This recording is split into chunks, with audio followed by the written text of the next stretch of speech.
இயேசுவில் பிரியமுள்ள ஆரோக்கிய அன்னையினுடைய அன்பு பக்தர்களே, நம்புங்கள், ஜெபியுங்கள், நம்முடைய வாழ்க்கையிலே நல்லது நடக்கும். இறைவனுடைய துணையை நம்பி ஒரு செயலை நாம் ஆரம்பிக்கின்ற பொழுது, ஒரு நிகழ்வை நாம் துவங்குகின்ற பொழுது அதிலே நாம் வெற்றியை பெற முடியும் என்பது நாம் எல்லோரும் அறிந்த ஒரு உண்மை. ஒரு அழகிய குடும்பம், அந்த குடும்பத்திலே வயதான முதியவர் ஒருவருக்கு 100வது ஆண்டு பிறந்த நாள் விழாவை கொண்டாடுவதற்காக ஏற்பாடு செய்கின்றார்கள். பொதுவாகவே நமக்கு ஒரு வழக்கம் இருக்கின்றது, பெரியவர்களிடமிருந்து ஆசீர்வாதம் நாம் வாங்குகின்றோம். அதேபோன்று அந்த குடும்பத்திலே இருக்கக்கூடிய அந்த பேர குழந்தைகள், மற்றவர்கள் எல்லோரும், உடன்பிறப்புகள், சொந்தங்கள் எல்லோரும் அந்த பிறந்த நாள் அன்று அந்த பெரியவரிடம் சென்று ஆசீர்வாதம் வாங்கி கொண்டிருந்தார்களாம். 2 குழந்தைகள் அந்த வயது முதிர்ந்த 100வது பிறந்த நாளை கொண்டாடக்கூடிய அந்த வயது முதிர்ந்தவரை, தாத்தாவை பார்த்து அவர்கள் இவ்வாறு சொல்லுகின்றார்கள்: தாத்தா, எங்களை நல்லா பிளஸ் பண்ணுங்க, எங்களை நல்லா ஆசீர்வதிங்க, கடவுளிடத்தில் சிறப்பாக ஜெபியுங்க. ஏன்னா இதுவே கடைசியாக கூட இருக்கலாம், நீங்கள் அடுத்த வருஷம் இருப்பீங்களா இல்லையான்னு எங்களுக்கு தெரியாது அப்படின்னு சொல்லி அந்த பேர குழந்தைகள் தாத்தாவோடு உரையாடி கொண்டிருந்தார்களாம். அந்த வயது முதிர்ந்தவர், பிறந்த நாளை கொண்டாடக்கூடியவர், அந்த பேர குழந்தைகளை பார்த்து, கவலைப்படாதீங்க, ஆண்டவர் எனக்கு இன்னும் ஒரு ஆண்டை பரிசாக கொடுப்பார், எனக்கு அந்த நம்பிக்கை இருக்கின்றது, ஆண்டவர் என்னை கைவிட்டு விடமாட்டார். இப்பொழுது 100வது பிறந்த நாளை கொண்டாடுகின்றேன், அதே போன்று 101, 102 என்று இன்னும் நான் பிறந்த நாட்களை கொண்டாடி கொண்டுதான் இருக்க போகின்றேன், நீங்களும் என்னிடத்திலே வந்து ஆசீர்வாதங்களை வாங்க இருக்கின்றீர்கள் என்று அந்த வயது முதிர்ந்தவர் பேர குழந்தைகளை பார்த்து சொன்னாராம். இயேசு கிறிஸ்துவில் பிரியமான சகோதரன் சகோதரிகளே, ஆண்டவர் மீது நம்பிக்கை வைக்கின்ற பொழுது எல்லாமே நமக்கு நல்லதாக நடைபெறுகின்றது என்பதற்கு ஒரு சிறந்த உதாரணம் தான் இன்றைய வழிபாட்டு வாசகங்கள். இன்றைய நற்செய்தியிலே நாம் வாசிக்க கேட்டோம். யோவான் நற்செய்தி 17வது அதிகாரம் இயேசுவினுடைய இறை வேண்டல் பற்றி இங்கு சொல்லப்பட்டிருக்கின்றது. நற்செய்தியினுடைய துவக்கத்திலே நாம் இவ்வாறாக வாசிக்க கேட்டோம்: இயேசு வானத்தை அண்ணாந்து பார்த்து இவ்வாறாக ஜெபிக்கின்றார். தந்தை கடவுளிடத்திலே நம்பிக்கை வைத்து இவ்வாறாக அவர் மன்றாடுகின்றார்: தந்தையே, நேரம் வந்துவிட்டது, உம் மகன் உம்மை மாட்சிப்படுத்துமாறு நீர் மகனை மாட்சிப்படுத்தும். ஏனெனில் நீர் அவரிடம் ஒப்படைத்தவர்கள் அனைவருக்கும் அவர் நிலைவாழ்வை அருளுமாறு மனிதர் அனைவர் மீதும் அவருக்கு அதிகாரம் அளித்துள்ளீர். இன்றைய நற்செய்தியினுடைய இறுதியிலே நாம் வாசிக்க கேட்டோம். ஆண்டவர் அருமையாக ஜெபிக்கின்றார்: உலகிற்காக அல்ல, மாறாக நீர் என்னிடம் ஒப்படைத்தவர்களுக்காகவே நான் உம்மிடத்திலே வேண்டுகின்றேன் என்று தந்தை கடவுளிடத்தில் ஆண்டவர் இயேசு கிறிஸ்து நம்பிக்கையோடு ஜெபிப்பதை நாம் பார்க்கின்றோம்.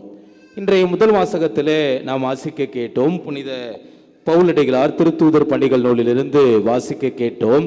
புனித பவுலடிகளார் மிகவும் அருமையாக சொல்லுகின்றார்: நான் ஆசியாவுக்கு வந்து சேர்ந்த நாள் முதல் இந்நாள் வரை எவ்வாறு உங்களிடம் நடந்து கொண்டேன் என்பதை நீங்கள் அறிவீர்கள். யூதர்களுடைய சூழ்ச்சிகளால் எனக்கு ஏற்பட்ட சோதனைகளின் போது மிகுந்த மனத்தாழ்மையோடும் கண்ணீரோடும் ஆண்டவருக்கு நான் பணிபுரிந்தேன். நம் ஆண்டவர் இயேசுவின் மீது நம்பிக்கை கொள்ளுமாறும் மனமாறி கடவுளிடம் வந்து சேருமாறும் நான் யூதரிடமும் கிரேக்கரிடமும் வற்புறுத்தி கூறினேன் என்று அவர் கூறுகின்றார். இயேசு கிறிஸ்துவில் பிரியமான சகோதரன் சகோதரி, சோதனைகள் வந்த பொழுது, துன்பங்கள் வந்த பொழுதெல்லாம் அவர் இறைவனுடைய துணையை நம்பி மனத்தாழ்மையோடும் கண்ணீரோடும் இறைவனிடத்திலே அவர் மன்றாடினார், ஜெபித்தார். இதைதான் இன்றைய முதல் வாசகத்திலே நாம் வாசிக்க கேட்டோம். அன்புக்குரியவர்களே, நம்முடைய பேராலயத்தினுடைய பாதுகாவலி ஆரோக்கிய அன்னையும் இறைவனுடைய துணையை நம்பி தன்னுடைய வாழ்க்கை முழுவதையும் கடவுளிடத்திலே அவர் ஒப்புக் கொடுக்கின்றார். அன்னையினுடைய வாழ்க்கையிலே நாம் பார்க்கின்றோம், திருக்குடும்பத்திலே துன்பங்கள் இருந்தது, சோதனைகள் இருந்தது, வேதனைகள் இருந்தது, ஏழ்மையில் உழன்றார்கள், வறுமையில் வாடினார்கள், இன்னலில் இருந்தார்கள், எகிப்திற்கு நள்ளிரவிலே தப்பி ஓடி சென்றார்கள். இருந்தாலும் இவையெல்லாம் இறைவனின் திட்டம், இவையெல்லாம் இறைவனுடைய செயல், இறைவன் என்னை வழிநடத்துவார் என்று முழுமையாக கடவுளை நம்பி இறைவனுடைய துணையை நம்பி விசுவசித்து தன்னுடைய வாழ்க்கையையே கடவுளிடத்தில் அவர் கையளித்து விட்டு நம் ஒவ்வொருவருக்கும் அவர் முன்னுதாரணமாக திகழ்வதை நாம் பார்க்கின்றோம். அன்புக்குரியவர்களே, மார்க்கு நற்செய்தி 8வது அதிகாரம் 22 முதல் 26 முடிய உள்ள இறை வசனங்களிலே நாம் வாசிக்கின்றோம். பெத்சாய்தாவில் பார்வையற்ற ஒருவர் நலம் பெறுகின்றார். ஆண்டவர் மீது வைத்த நம்பிக்கையின் மிகுதியினால் பார்வை இல்லாமல் இருந்த ஒருவருக்கு புது வாழ்வு கிடைக்கிறது. காரணம், அவர் இறைவன் மீது வைத்திருந்த நம்பிக்கை. நம்பினார், ஆண்டவரிடத்திலே மன்றாடினார், ஜெபித்தார், அவருடைய வாழ்க்கையிலே நல்லது நடந்தது. மார்க்கு நற்செய்தி 7வது அதிகாரம் 24 முதல் 39 முடிய உள்ள வசனங்களிலே நாம் வாசிக்கின்றோம். கனானிய பெண்ணினுடைய நம்பிக்கை. ஆண்டவர் கூறுகின்றார், உன்னுடைய மகளிடமிருந்து பேய் அவளை விட்டு நீங்கிவிற்று, உன்னுடைய நம்பிக்கை அவருக்கு நலமளித்தது என்று. மார்க்கு நற்செய்தி 10வது அதிகாரம் 46 முதல் 32 முடிய உள்ள வசனங்களிலே 52 முடிய உள்ள வசனங்களிலே நாம் வாசிக்கின்றோம்.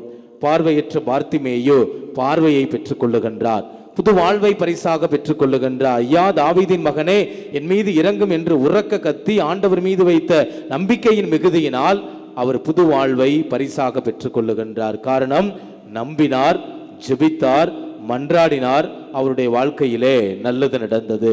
மார்க்கு நற்செய்தி 5வது அதிகாரம் 24 முதல் 34 முடிய உள்ள இறைவசனங்களிலே நாம் வாசிக்கின்றோம். 12 ஆண்டுகளாக இரத்த போக்கினால் வருந்திய பெண்ணுறுத்தி தன்னிடம் உள்ளதையெல்லாம் மருத்துவர்களிடம் செலவழித்தும் பயனொன்றும் கிடைக்காமல் இறைவனுடைய துணையை நம்பி அந்த ஆடையின் விளிம்பை தொட்டாலே நான் நலம் பெறுவேன் என்று சொல்லி தன்னையே இறைவனிடத்தில் முழுமையாக கையளிக்கின்றார். நம்பினார், ஜெபித்தார், அவருடைய வாழ்க்கையிலும் நல்லது நடந்தது. இயேசு கிறிஸ்துவில் பிரியமான சகோதரன் சகோதரிகளே, இன்று பல்வேறு விதமான தேவைகளோடும் விண்ணப்பங்களோடும் ஆரோக்கிய அன்னையின் வழியாக இறைவனுடைய துணையை நம்பி நாம் பேராலயத்திலே ஒன்றாக கூடியிருக்கின்றோம். இணையதளத்தின் வழியாக இந்த திருப்பலியிலே நாம் பங்கெடுத்து கொண்டிருக்கின்றோம். நிச்சயம் இறைவன் ஒருபோதும் நம்மை கைவிட்டு விடமாட்டார். நம்பிக்கையோடு ஜெபிப்போம், நம்பிக்கையோடு மன்றாடுவோம். இன்றைய நாளிலே நம்முடைய தாய் திருவையானது புனித சார்ல்ஸ் லுவாங்கா மற்றும் அவர்களுடைய தோழர்களுடைய மறைசாட்சிகளுடைய நினைவு நாளை கொண்டாட நமக்கு அழைப்பு கொடுத்திருக்கிறது. இவர்களும் ஆண்டவர் மீது நம்பிக்கை வைத்து தங்களுடைய வாழ்க்கையை முழுவதுமாக வேத சாட்சியாக மறைசாட்சியாக அர்ப்பணித்துக் கொள்ளுகின்றார்கள். காரணம், இறைவன் மீது வைத்திருந்த அளவுக்கு அதிகமான நம்பிக்கைதான். நாமும் நம் ஆண்டவர் மீது வைத்திருக்கக்கூடிய நம்பிக்கையை இன்னும் உறுதிப்படுத்துவோம், அந்த நம்பிக்கையிலே ஆழப்படுவோம், நம்பிக்கையை மிகுதியாக்குவோம். தொடரவிருக்கின்ற இந்த கல்வாரி பலியில் தொடர்ந்து நம்பிக்கையோடு ஜெபிப்போம். இறைவன் நம் அனைவரையும் நிறைவாக வளமாக ஆசீர்வதிப்பார். ஆமென்.